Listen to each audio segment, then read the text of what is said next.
Hello. It's February 3rd, Sunday, and it was like a cool day for today. And what happened? I stayed overnight with Michael Kaminsky in his place in West Oakland because I have a delivery the next day in early morning, and it's in Harbor Beach Marriott in Fort Lauderdale, so it's quicker and uh, near to where he lives. So we woke up at 6 o'clock, had a shower, I had a little breakfast. I mean, just like coffee, just to feel something with my stomach. And then we put the five arrangements in the car, and he drove me. I mean, he came with me to Marriott Beach, Harbor Beach in Fort Lauderdale, for the delivery for an event, and it was the welcoming registration. It's a welcoming party to this company. So we went there, and Victoria wasn't there. It's under Kirkland, but I placed some of the arrangements on the three cocktail tables and the two on both ends of the long table for this registration. That's around 8:30. As simple as that. But tomorrow we'll be back there as well as Tuesday for the three events, and then after that, we drove to Rendezvous. It's a French restaurant, and I didn't know it was that one that Michael was referring to, a French bistro, because I said I feel like eating French for breakfast.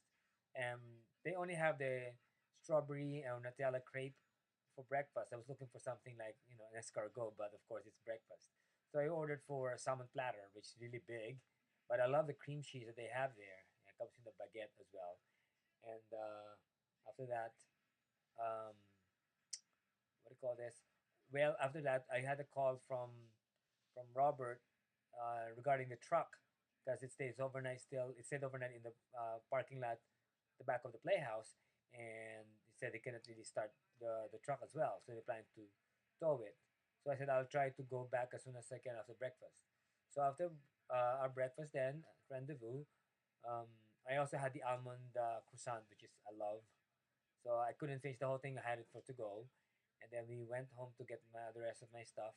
And Micah drove me down to the Playhouse, and Robert was at the Andy's store in 205, and he parked the Jeep on the other side.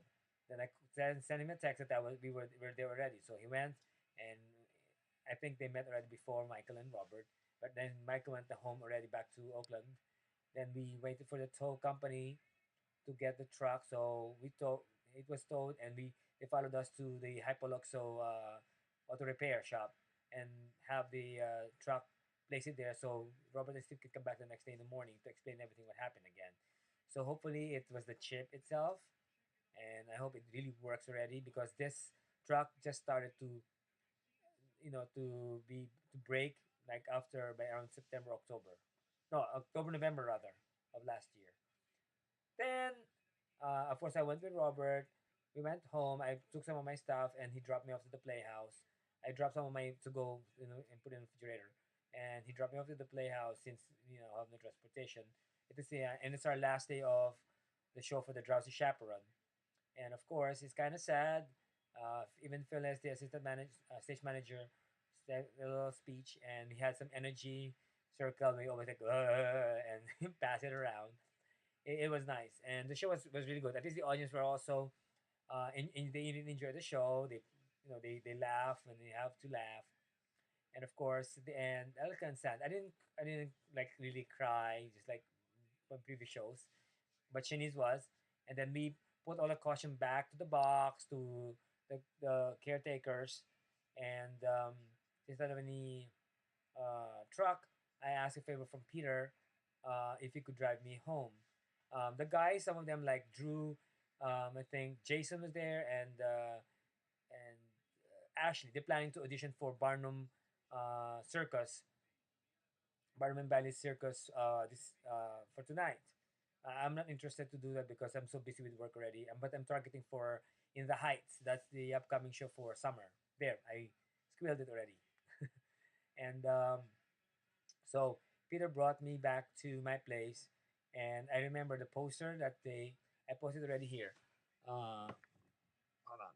The Drowsy Shepherd, although it's reversed, at the back where they're, I have the guys sign it. They have to. There are two pages, the girls and the guys. And funny thing is, like example, I asked, we read this one, and I said to Peter, why don't we add something at the end of the message? Add the words in bed. So like Peter's message says, it has been a pleasure getting to know you and to work with you on this show. You learned everything so quickly and performed in bed. So it was funny.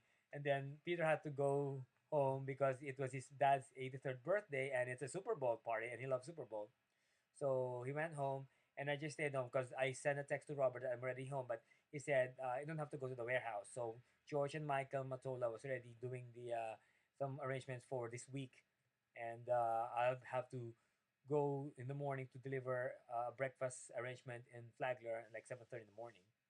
So after that, I just stayed in my room and started transferring all the pictures in my camera. I have 1,500 pictures ready to my hard drive. So it took me a while for that, and I called up Remo if we plan to meet up today.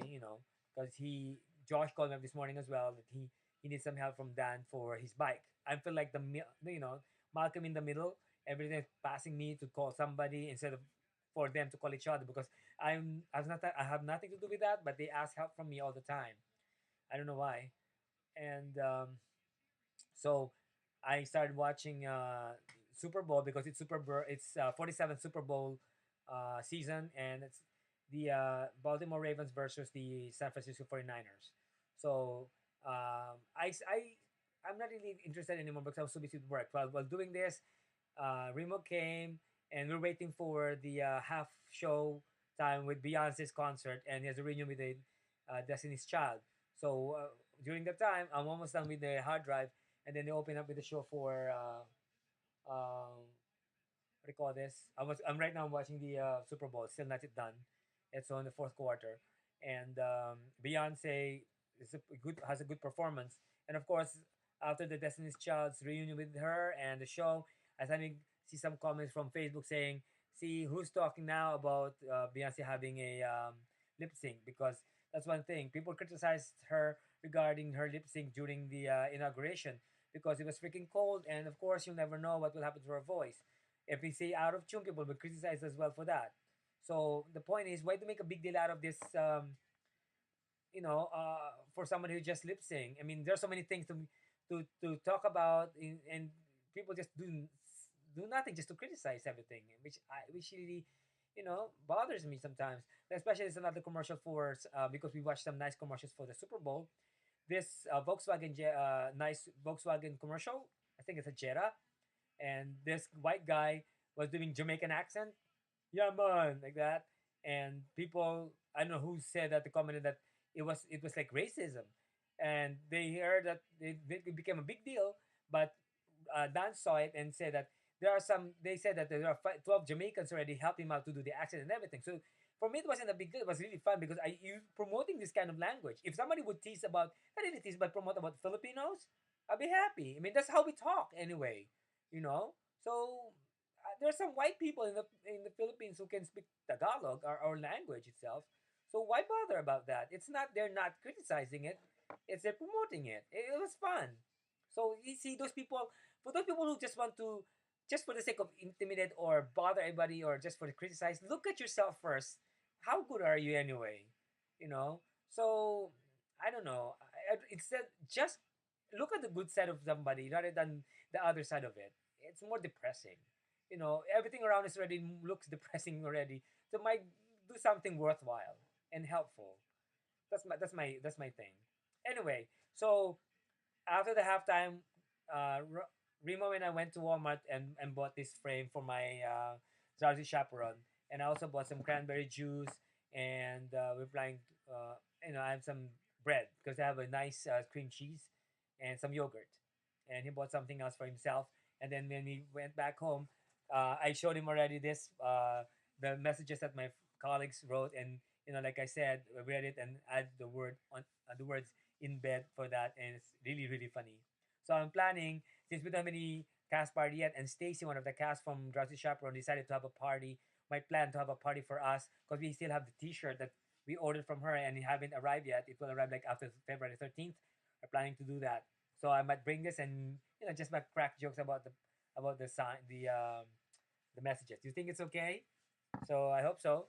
And so after that, Remo left, and then I saw Steve outside, and we talked about for the plan for next week, especially for tomorrow. So he might join me to go to the warehouse early because I have to leave like around 6:30 in the morning, so I can prepare those arrangements, and Steve will help me to pull them up because everything like all stuck in the cooler. So now I'm watching the what you call it Super Bowl, and right now the team, Baltimore Ravens was heading during the second half, the first half rather, and second half, San Francisco 49ers were catching up. For the score is now 34, 29. I'm going for the underdogs, but I have a feeling because I heard that Raven won before in around 97 or something. But I think San Francisco, I'm not sure that they haven't won anything yet. So let's give the chance for the people who haven't, for the team that haven't, you know, got the championship yet. We'll see, and still like 4 minutes left. So that's what happened today. Thanks for listening. Thanks for watching my videos. It's been more than a month already, and hope you keep following me for my stories. If there's any comment, do write something on my comment. I'll be willing to reply to that one. I'm not I'm not really bragging or showing this one. I just want to share about my life, and I'm not inviting everybody, even my friends. I'm just if everybody want to get interested, whoever got interested in my life story, feel free to watch these videos. I mean, it started since January 1st of this year. All right, I have some journals when I was a kid. I started since 1982. I have my books here, but this is the first time I did some videos. I did some audio in 2001 when I was in Dubai for the whole year. Anyway, thank you very much. Thank you for following. This is Louis, and thank you for following my journey for this.